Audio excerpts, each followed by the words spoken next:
23 χιλιόμετρα από την Αράχοβα και 157 από την Αθήνα λειτουργεί στη θέση φτερόλακα του Παρνασσού το νέο χιονοδρομικό κέντρο του ΕΟΤ.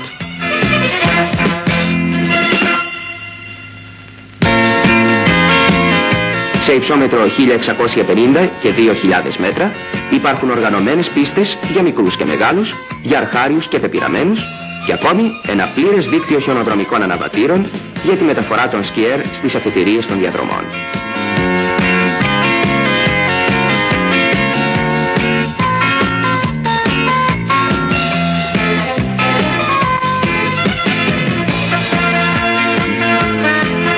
Το χιονοδρομικό κέντρο Παρνασσού μπορεί να εξυπηρετήσει ταυτόχρονα πάνω από 2.500 άτομα, προσφέροντας όλες τις δυνατές διευκολύνσεις, όπως ομαδικά μαθήματα σκι, εστιατόρια και μπαρ, καθώς και όλα τα απαραίτητα εφόδια για τις χιονοδρομίες.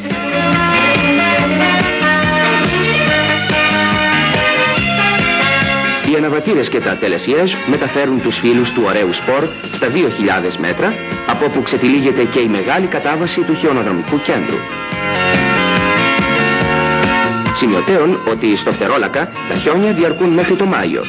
Είναι το μόνο μέρος στην Ελλάδα, εκτός από τον Όλυμπο και την Πίνδο, όπου το χιόνι διαρκεί τόσο πολύ.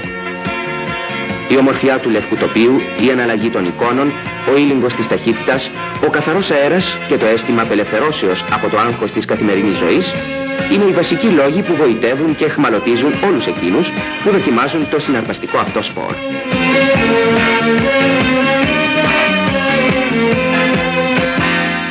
Μετά την επιτυχία που σημείωσαν πέρσι οι αγώνες σκι για παιδιά μέχρι 10 ετών, ο Ορειβατικός Σύνδεσμος Αθηνών οργάνωσε και φέτος στις 25 Μαρτίου ανάλογη αγωνιστική εκδήλωση στη φτερόλακα του Παρνασσού.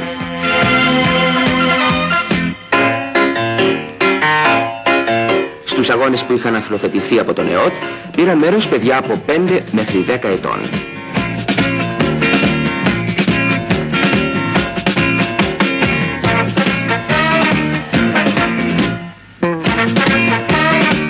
Με σιγουριά και αυτοπεποίθηση, οι νεαροί σκιέρ κατέβηκαν τη χιονισμένη βουνοπλαγιά, κάνοντας πολλούς από τους μεγάλους να ζηλέψουν την ευελιξία και τη γρηγοράτα τους.